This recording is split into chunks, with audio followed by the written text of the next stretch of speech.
ओम गणपते नमः। ओम नमः शिवाय। मेरे YouTube चैनल देखने वाले सभी दर्शकों को मेरा प्यार भरा नमस्कार। आज मैं आपको सावन की बहुत बहुत बधाई देती हूँ, गुरु पूर्णिमा की बहुत बहुत बधाई देती हूँ। और बहुत से दर्शकों का फ़ोन आ रहा था, मैसेज आ रहे थे कि गुरु माँ आप काफ़ी समय से वीडियो नहीं डाल रहे। तो जो भी ग्रह परिवर्तन हुए थे, राहु के साथ मंगल का जो अंगारक योग बना था, शनि वक्री हुआ था, उस सब की मैं वीडियो आपको पहले ही डाल चुकी थी। वो मैं इसलिए पहले डाल देती हूँ कि जिसको भी जो उपाय करना है वह अपना उपाय अपने आचार्य के द्वारा करा सकता है। दूसरी बात, अब जो समय है यह गुरु पूर्णिमा का और उसके साथ में ही सावन का महीना शुरू होता है। और गुरु पूर्णिमा के लिए सभी लोग बोलते हैं, और बहुतों ने पूछा मेरे से कि माँ गुरु अपना इष्ट होता है या गुरु किसको बनाया जाता है। तो मैं आप सब लोगों को एक ही बात बताऊंगी, गुरु जो है सबसे पहले हमारे घर से शुरू होता है। घर से हमारी माँ सबसे पहले हमारी गुरु होती है, और पिता भी हमारा गुरु ही माना जाता है क्योंकि वो पालक है और माँ जो है जन्मदाता है। हमें कोई भी कार्य करना हो तो आप ये सोचिए कि हमें अपने माता पिता के चरण स्पर्श करके उनका आशीर्वाद लेके किसी भी शुभ कार्य को कर सकते हैं। दूसरा, गुरु हमारा अध्यापक होता है जो हमें ज्ञान देता है, शिक्षा देता है। पहले लोग गुरुकुल में जाते थे, वहाँ के गुरुओं को अपना गुरु मानते थे, लेकिन आजकल विद्यालय हैं, लोग विद्यालय में जाते हैं और उन्हीं को ही हमें अपना गुरु समझना चाहिए। तीसरा, गुरु वो होता है जो हमें ज्ञान देता है, हमें सही मार्ग पे चलाने की शिक्षा देता है, और जो हमारे को सद्बुद्धि देता है वह हमारा गुरु होता है। और गुरु के बिना आदमी को मुक्ति नहीं मिलती। अंतिम समय में गुरु ही उसके पास आते हैं और उनको मुक्ति देते हैं, कितने भी वो कष्ट में क्यों ना हो।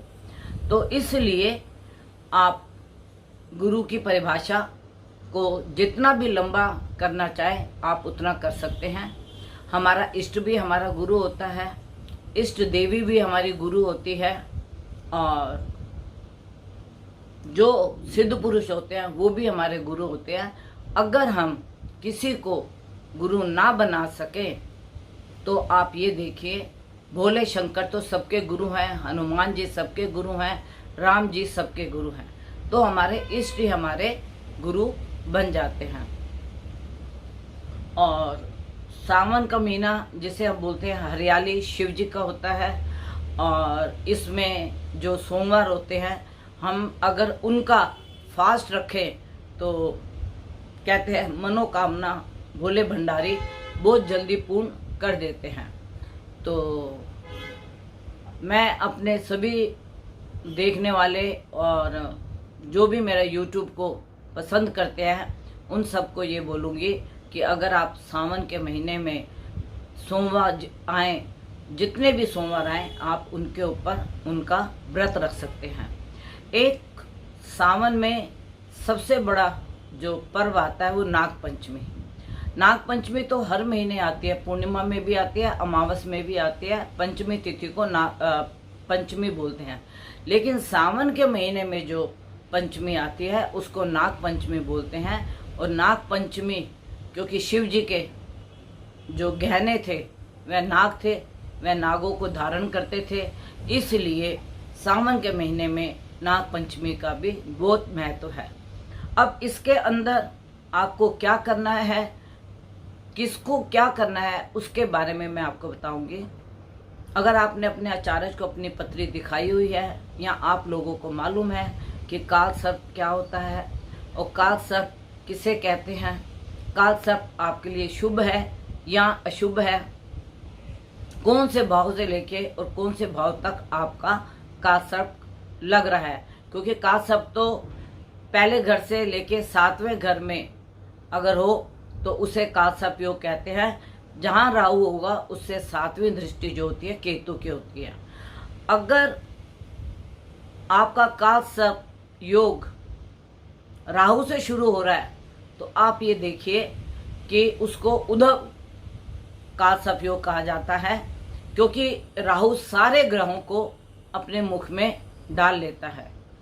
और एक काल सर्प केतु से बनता है, क्योंकि केतु का मुख नहीं है, तो इसलिए वह काल सर्प योग कुछ कष्टकारक होता है। लेकिन अगर वह उचित भाव में, अच्छे भाव में, लाभ के भाव में या प्रगति के भाव में केतु से काल सर्प योग बन रहा है तो उसमें भी लोग बहुत ऊंचाइयों में जाते हैं। अगर आपका काल सर्प योग शुभ नहीं है तो सावन के महीने में आपको जितने भी सोमवार आए, 4 आए या 5 आए, आपको नाग नागिन का जोड़ा शिवलिंग पे रखना चाहिए और रुद्राभिषेक कराना चाहिए। और नाग पंचमी के दिन जिनका काल सर्प योग शुभ है उनके लिए मैं आपको बहुत अच्छे उपाय बताऊंगी। लेकिन अभी तक आपने अगर मेरे चैनल को सब्सक्राइब नहीं किया तो प्लीज़ उसे सब्सक्राइब कीजिए, लाइक कीजिए, बेल का बटन दबाइए। अगर आपको हमारी वीडियो अच्छी लगे तो उसे शेयर भी कीजिए। अब आप देखिए, नाग पंचमी 18 तारीख की है। 18 तारीख को सोमवार ही पड़ रहा है और मैं सभी दर्शकों से बोलूंगी कि चाहे आपका काल सर्प योग अच्छा है या बुरा है, या आपका राहु से काल सर्प योग लग रहा है या केतु से लग रहा है, जिस भी भाव में लग रहा है, अगर आप ये उपाय करते हैं तो मुझे पूरा यकीन है कि आपको शुभ लाभ मिलेंगे ही मिलेंगे। आप अपने घर के बाहर चौखट के ऊपर, दोनों साइड दीवारों के ऊपर गोरोचन को आप गंगा जल में मिला के और नाग नागिन के 5 जोड़े सीधी तरफ और 5 जोड़े उल्टी तरफ अपने घर में एंट्रेंस करते समय दाएं और बाएं 5-5 जोड़े आप काल सर्प योग के बनाएं। जो अगर आप बनाते हैं तो सांप जो होता है वह कुंडली मार के बैठा हुआ होना चाहिए और नागिन एकदम लंबी सी होनी चाहिए। ऐसे 5 जोड़े राइट को, 5 जोड़े लेफ्ट को, उसके बाद आप एंट्रेंस कर सकते हो। तो उस दीवार पे आपने काल सर्प योग बनाना है। उससे आपका जितने भी काल सर्प योग के दोष है वह सारे आपके खत्म हो जाएंगे। और जब आप काल सर्प योग बनाएं, जो आप नाक का मुंह बनाते हैं, 2 जीभ उनकी निकलती हुई बनाएंगे, तो उसके ऊपर 1-1 बूंद आपने दूध की रखनी है। यह नाग पंचमी वाले दिन, रोज दूध नहीं रखना, सिर्फ नाग पंचमी वाले दिन रखना है। और उसके बाद वह उसी दीवार पे पूरे साल भर नाग नागिन का जोड़ा स्थापित रहेगा। तो आपके ऊपर काल सर्प योग का कोई भी बुरा प्रभाव नहीं पड़ेगा। और अगर लाभ वाला आपका काल सर्प योग है तो आपको उससे बहुत से लाभ होने शुरू हो जाएंगे, क्योंकि आप जाते हुए भी उनको प्रणाम कर रहे हैं और आते हुए भी आप उनको प्रणाम कर रहे हैं। तो यह काल सर्प योग पूरे साल भर वहाँ पे स्थापित रहते हैं। तो मैं अपने सभी दर्शकों को बोलूँगी कि यह काम आप अवश्य करें। या तो करें गोरोचन से, और अगर आप गोरोचन से नहीं कर सकते तो आप गाय के गोबर से, गाय के गोबर में थोड़ा सा गंगा जल मिला के या गौमूत्र मिला के आप उसको थोड़ा पतला करके उससे भी आप अपने दीवार के ऊपर 5-5 जोड़े नागिन के बना सकते हैं। उससे ऊपर पहले आपको ओम गणपतये नमः लिखना है, उसके नीचे ओम नमः शिवाय लिखना है, और उसके नीचे आपने नाग नागिन के जोड़े बनाने हैं दोनों तरफ। और दोनों तरफ ही आपको ओम गणपतये नमः और ओम नमः शिवाय, और उसके बाद आपको नाग नागिन के जोड़े बनाने हैं।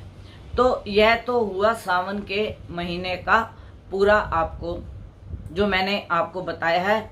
और ये मैं आपको इसलिए वीडियो पहले ही भेज रही हूँ क्योंकि 18 तारीख को है, तो आपको बहुत बड़ा उपाय नहीं करना, क्योंकि गोरोचन सबके घरों में होता है। दूसरा, गाय का गोबर भी सबको आराम से मिल जाता है।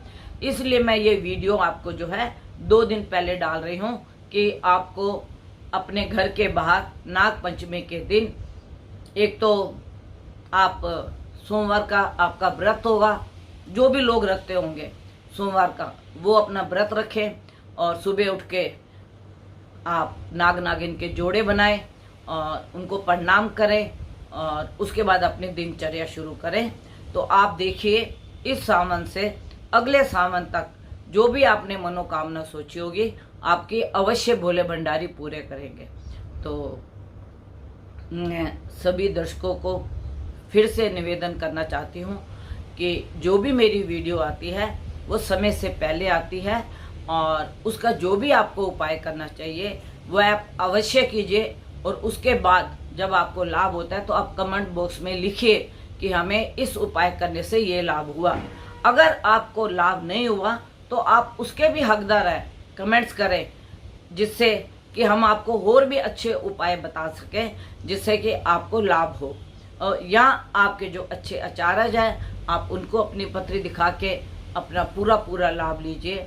और मैं आज अपने वीडियो को यहीं विराम दूंगी और अगली वीडियो जो मेरी होगी, जो भी ग्रह परिवर्तन होंगे, अभी जन्माष्टमी आ रही है उसके ऊपर मैं आपको वीडियो दूंगी। और इससे पहले अगर कोई ग्रह परिवर्तन हुआ या किसी ग्रहों की युति बनी और या कुछ हमें अनुभव हुआ तो मैं आपको जरूर आपके साथ आके शेयर करूंगी। आपका परिवार सुखी रहे और स्वस्थ रहे, निरोगी रहे। और मेरी आप सबसे एक और प्रार्थना ये भी है कि थोड़ा सा कोरोना ना फिर पीक पे आ रहा है, कहीं बॉम्बे में, कभी कहीं हमें सुनने में आ रहा है, तो हमें मास्क का उपयोग नहीं छोड़ना चाहिए। हमें मास्क का उपयोग हमेशा करते रहना चाहिए और जितना भी हो हमें अपने आप को प्रिकॉशन में रखना है, अपने बड़े बुजुर्गों को भी और अपने खुद को भी। जितना हम प्रिकॉशन में रहेंगे, हम इस बीमारी को जो ये बार बार आके अपना रूप बदल रही है और हमें कष्ट दे रही है, तो उसके लिए हमें हमेशा तैयार रहना चाहिए। और जो सरकार की गाइडलाइंस है बूस्टर लगवाने की, आप सब लोग अपने बच्चों को, जिन जिन को भी सरकार की तरफ से गाइडलाइंस आती है, सबसे पहले आप जाके यह काम कराएं और अपने शरीर को स्वस्थ रखें। नमस्कार। और जो मेरे से कांटेक्ट करना चाहता है वह 11 बजे से लेके 4 बजे के बीच में कांटेक्ट कर सकता है। मेरा मोबाइल नंबर है 9810930691। दूसरा मेरा कांटेक्ट नंबर है 99949999338366। इस पे आप मेरे को कांटेक्ट कर सकते हो या व्हाट्सएप पे मैसेज छोड़ सकते हो। और 11 बजे से लेके 4 बजे के बीच में ही मैं आपसे संपर्क कर सकती हूँ।